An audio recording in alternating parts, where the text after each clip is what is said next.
Hi, welcome. Where is Ding Liren? Today we will talk a little bit about this question, and in the end, you will see, in my opinion, the best game that Ding Liren has made. So let's go. Where is Ding Liren? When we do a search on chess.com and at Google, everyone is doing this question. Why is Ding Liren not playing tournaments? Ding Liren has disappeared. Next, we have mental health articles and dopcasts over Ding Liren's planned return to action at Asian Games. But the truth is, nobody knows where is Ding Liren and what is he doing.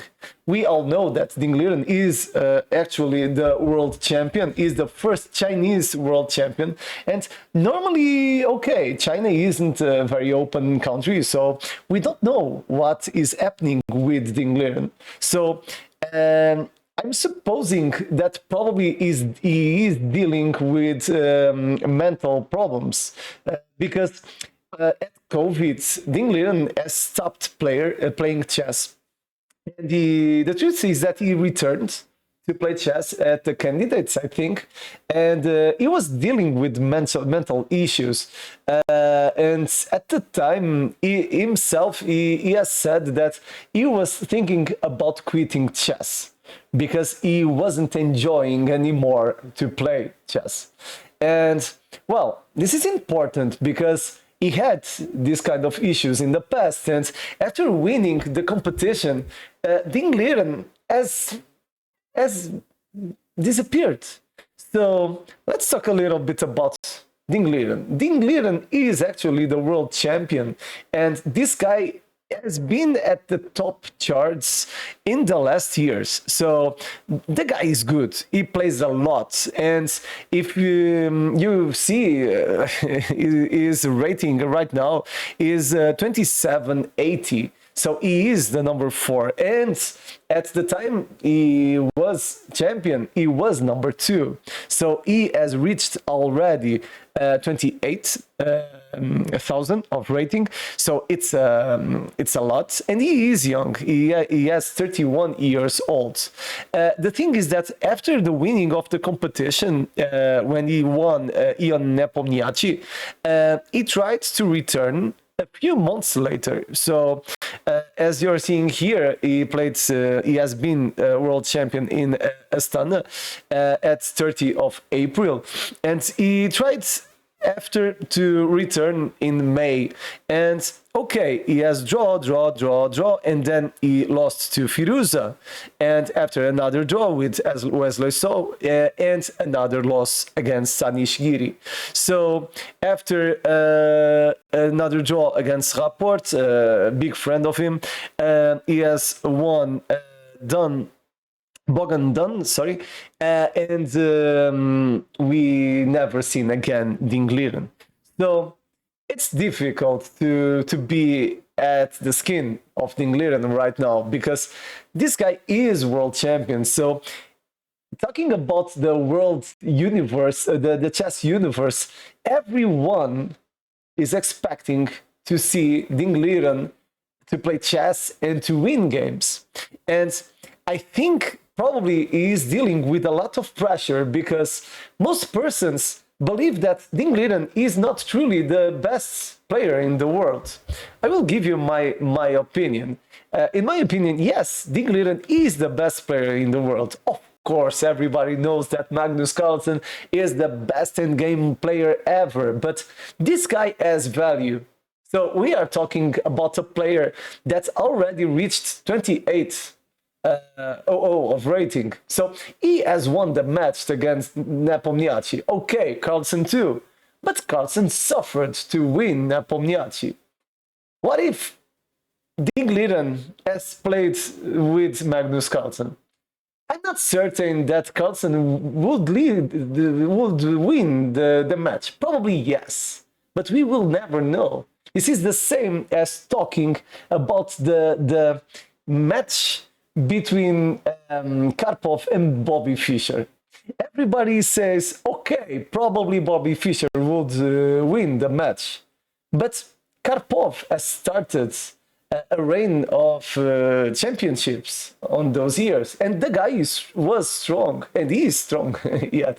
So it's complicated to say that Ding Liren doesn't deserve to be world champion. In my opinion, he deserves, because Carlsen has refused to play. So for this reason, he doesn't deserve to win. So I think Ding Liren is actually the best player in the world.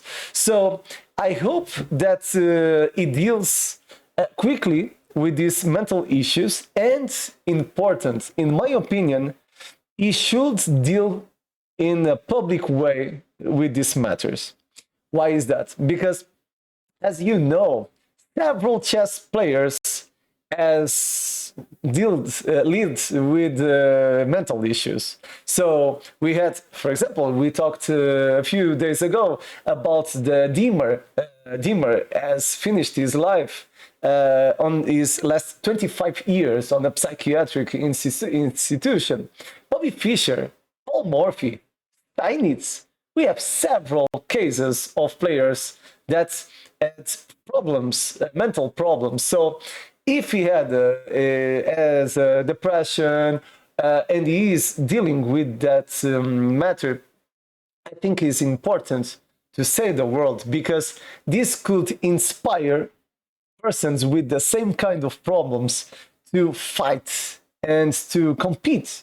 And in my opinion, this should be done if he has this kind of problems. So today I brought to you, in my opinion, the best game that Ding Liren has played. So Ding Liren has played with Jinki Bai, I think it's correct, in 2017.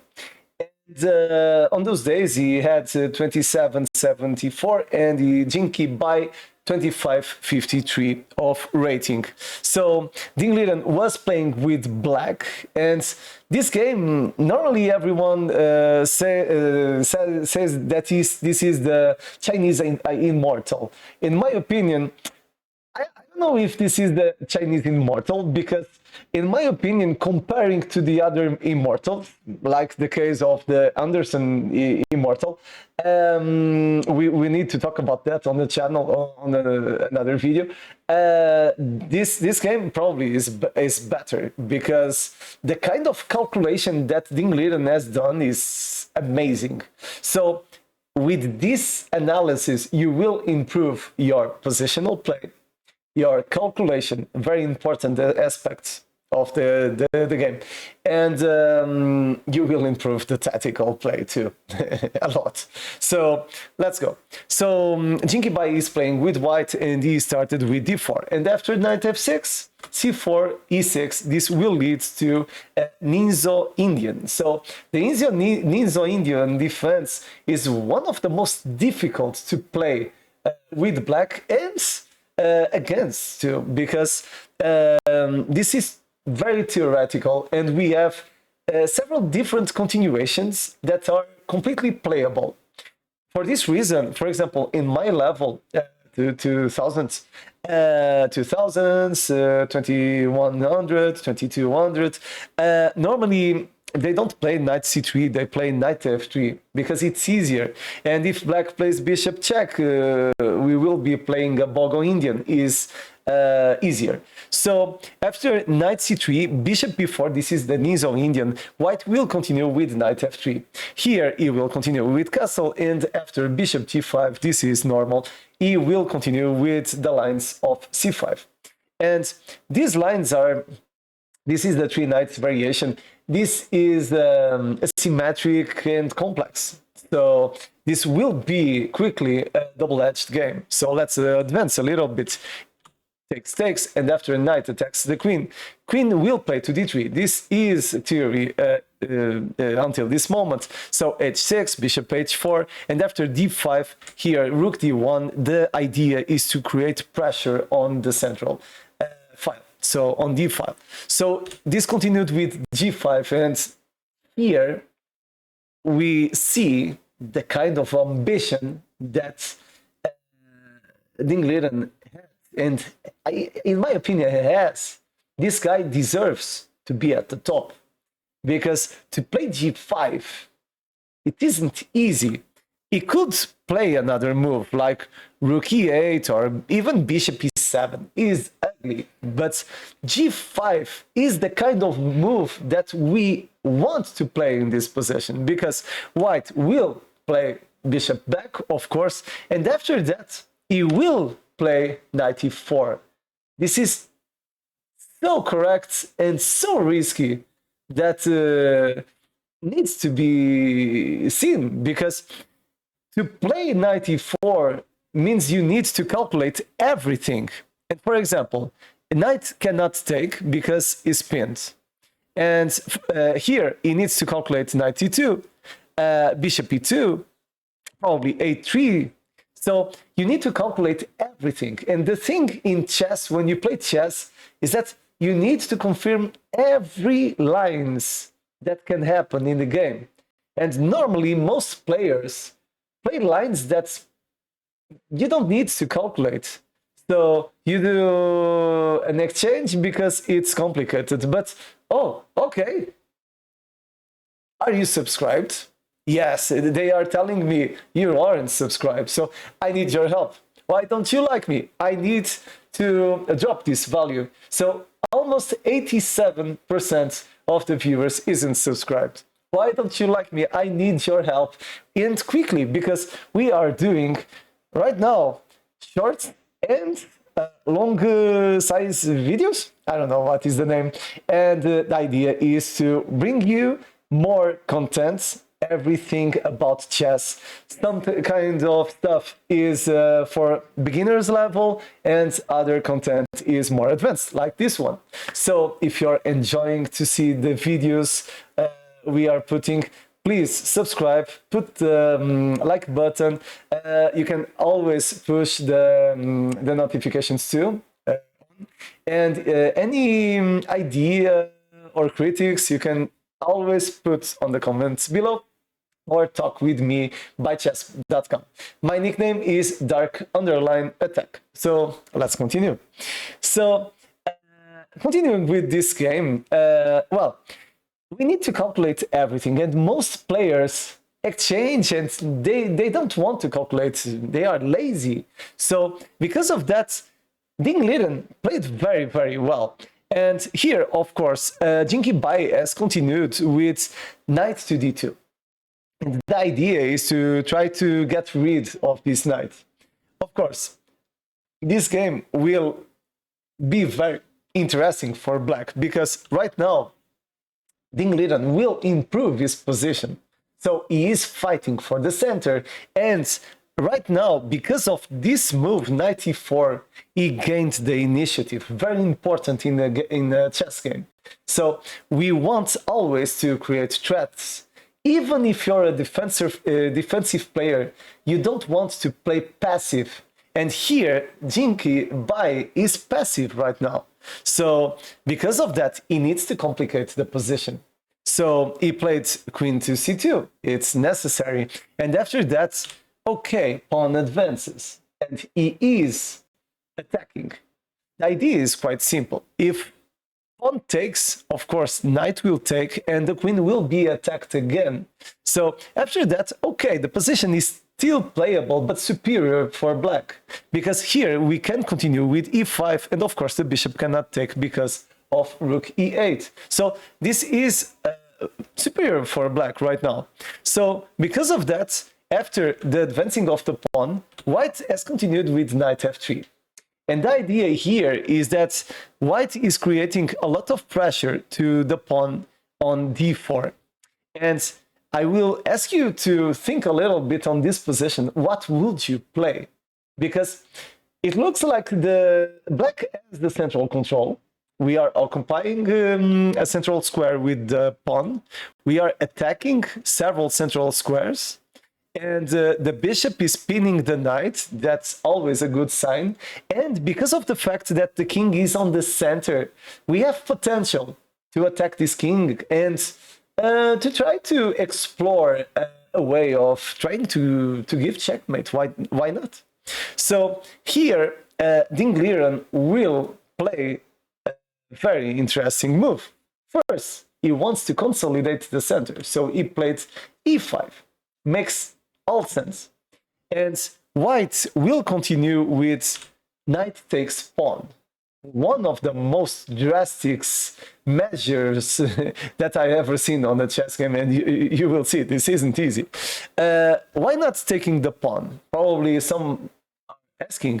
Well, the reason is that this would lead to a victory, because after e takes, the knight is still pinned, and we don't have any way of saving this knight. For example, even a3 would lead to bishop takes first, and after pawn takes, the problem is rook e8, and after bishop plays to e2 to try to solve the problem, we can advance c3 because the knight is very well placed. Oops, sorry. The knight is very well placed, and because of that, this game is already won for black. So very interesting. Ding Liren playing a lot. So after knight takes e5, now we start our calculation. And you need to, if you want, you can put on pause. You need to think, how can you create problems to white? And you want to finish winning this game. So you don't want to sacrifice just because I'm telling you that exists something. You need to be certain that exists potential to attack. And well, here Ding Liren has played pawn takes knight. And the thing is that, oh my god, my queen, as Eric Rosen would say, the rook can take the queen. This is one of the most brilliant, oh no, my queen, that I ever seen on official games. Because, of course, here, rook has taken the queen. And after that, no problem at all. Pawn takes, and the thing is that this is a check, a discovered check. To do this move, you need to think about two variants. Rook can play to d2, and king can play to e2. Here, Bai has played this move, but if rook had played to d2, this would continue with rook d8, and the idea is that the rook is pinned, and this pawn has potential, just to show. If queen would take the pawn, probably this would be equal, slightly advantage for black, but after rook takes, it's too complicated to play this position for white, because, well, here probably queen needs to take. I think it's the only available move, and after knight takes, king takes, well, we are losing by 1 point, black are losing by 1 point, but the thing is that we have two knights, a bishop, and potential to give a check with the rook. And talking about the pawn structure, black has, okay, 2 islands, and white has 1, 2, 3. So the structure is inferior. So for this reason, probably Bai has opted to play king to e2. So after this move, this continued with rook takes rook. And after that, the queen has taken the passed pawn. Yeah, that pawn was dangerous. So here, the game is almost finishing. This is a brilliant game by Ding Liren. So in the end, if you see the video until the end, you are going to see the precision of the game. It's incredible, the level that Ding Liren has played. So here, this continued with knight to a4. What is the idea? The idea is that this square is a problem for white. So after this maneuver, we are improving our position, because the knight is attacking the queen, and because of that, we are maintaining the initiative. So because of that, of course, white has played the queen to c2, and black is already better. So it's complicated to play this position for white after the queen sacrifice. The truth is that, but white is winning on material. So the advantage that Ding Liren has is just positional. So that's the reason this guy plays a lot. So an alternative could be, for example, queen b3 probably would be more, I don't know, more aggressive, a little bit maybe. But the truth is that black would continue the same way. So let's see, knight c3, it's a new check. And here, this king needs to go to f3. Why is that? Simple. because the rook is attacking those squares and the knight. And if the king plays here, we will win this game quickly. Why is that? Simple. We have several ideas. One of the ideas is just to play, for example, knight to b1. This is a check, and after king plays here, we will win the material. First, we can take the knight, and if the bishop takes, okay, rook d2, we will win material. And probably you're thinking, okay, but what if knight takes and queen takes? Yeah, this would lead to a checkmate, because rook d2, and of course this move is too ugly, because this is a check, and yeah, you will win material. And if the king cannot go here, because the knight doesn't let the king to go, so this is very strong. So for this reason, Jinky Bai has played king to f3. And after that, okay, this king isn't safe anymore. But the thing is that we just have minor pieces to attack the king and the rook. So we need to play with precision. So here, Ding Liren will continue with rook to d4. And according to the computers, rook d6 probably would be better, but okay, it isn't easy, because rook d6, you would have some white would have some potential, because it isn't so forcing. Because here, for example, knight takes c and the bishop is attacking the rook, probably you would be forced to play g4. So in my opinion, it's more complicated to play this move. When you play rook d4, you're playing for the tactics and you're improving your position. Why is that? Because the pawn cannot take, or else white will lose material, because it's a double check. So here, the thing is that after rook takes, okay, h3, it's like a desperate way of trying to survive, because white doesn't want g4 to happen. So this continued with, of course, h5, and the idea is always to try to advance g4, and because he's threatening to give checkmate, of course, because pawn advances take, knight takes, and after that bishop takes with checkmate, because the knight is protecting this square. And of course, this move is the only available move. And of course, here he continued with g4. After king, important. Why not to take with the pawn? Well, if white takes, pawn takes, here king is the only available move. And probably here Ding Liren would continue with rook d2. Why is that interesting? Because if queen takes, we have again the check with the knight. So complicated again.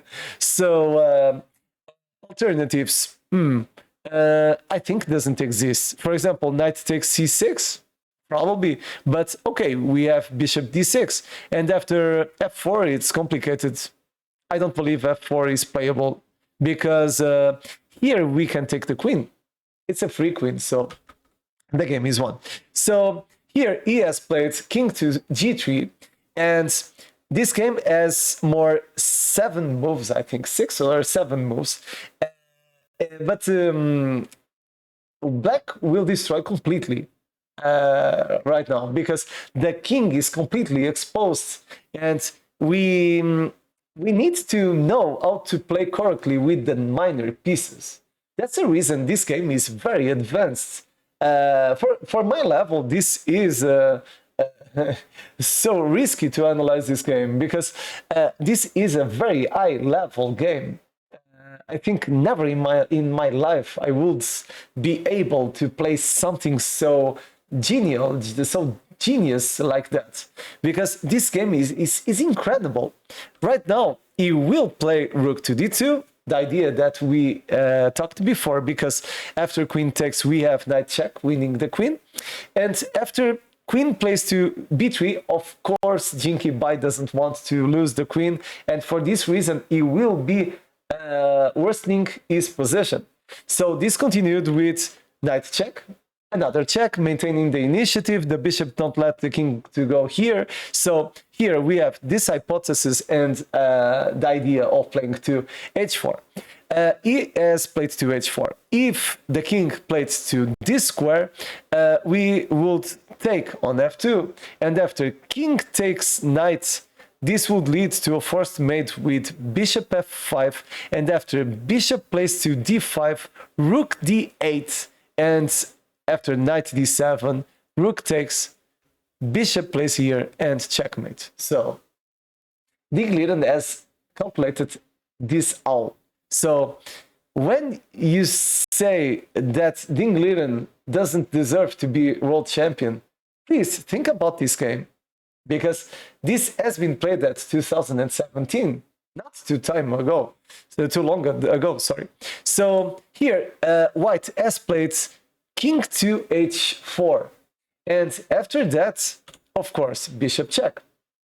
And this is completely lost for White. And I think probably Jinki Bai has continued some more moves because of the fact that Ding Liren was played on a brilliant way, and it's kind of a matter of respect, in my opinion, because both of the players are Chinese, so I think it's fair to continue this position.